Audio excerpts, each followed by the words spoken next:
Mr. Bennett, I really enjoy your videos. Because of your videos, I purchased the ZVE-10. Like I said in my comment, after only using iPhones and a GoPro, I feel like somebody's handed me the keys to a starship, and I'm still trying to figure out how to unlock the doors. That being said, on the video you made this morning comparing the ZVE-10 to the ZVE-1, and somebody made a comment that says it's an unfair comparison because one's a full-frame camera, one is an APS-C. I guess if we were trying to say which is the better camera overall,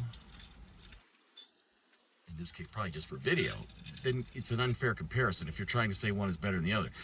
But I don't feel that was the point of your video at all. And I'd just like to explain to that person, if we're looking at a vehicle and I'm going to go buy a new vehicle and I'm looking at a Honda Accord and a 1-ton dually diesel truck, I could have one person that says that's an unfair comparison.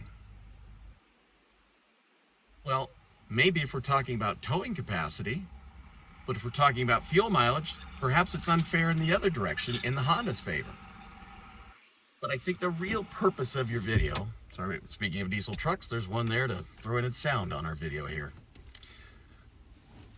This is my ZVE-10. Why your video is important. If someone was in the market right now for a new camera, and they didn't have this one, and they were thinking about this one, or with all the hype and excitement there's been about the ZVE-1, they might have been considering waiting for that camera. And they need to know, is it worth the additional $1,500 to buy the ZVE-1 over the ZVE-10?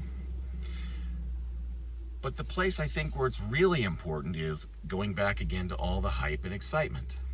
And of course you probably understand that, and that's what I'm about to say, and that's why you made the video, is if I've been using this for a year, pretend I have been, and I'm used to this camera, and all the wonderful hype and excitement comes out now about the ZVE-1, and I want to know, do I want to upgrade? Well, now, because this is my point of reference, I can look at all the information you gave us about the ZVE-1, and I can say, I don't know that I need to spend an additional $2,200 on another camera. Or I can say, you know what? That new camera is missing some features that I would really like. It's a great comparison. It's a totally fair comparison. It's the perfect comparison because it gives consumers, I won't say unbiased because you love Sony, but it's your bias, so it's good bias.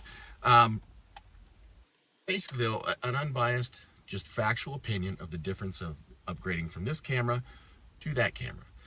And it would be no different than if you did a comparison on the FX6 to the ZVE-1. Let's say I own an FX6, but I don't always want to pack it around. How is it going to compare to my FX6? What will be familiar? What would be different? And is that a feasible camera for me to use in other alternatives? Again, I think I'm probably preaching to the choir to you because you know this. But I don't know why this is so hard for other people to understand. But I would just urge them to consider it in that light. That you're not trying to promote one camera over the other. You're trying to show the differences and what one tool will do better than another. I do roofing, okay? And I could do a video comparing a claw hammer to a nail gun. And that would not be an unfair comparison because some people might not want the expense of a nail gun. And there are applications where even though I have the technology of a nail gun, I still need a hammer. That might have been a bad comparison.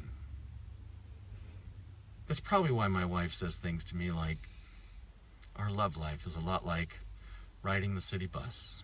I get her close to where she wants to go, and then she has to walk the rest of the way. Thank you for your videos, Mark. Hope you have a great day.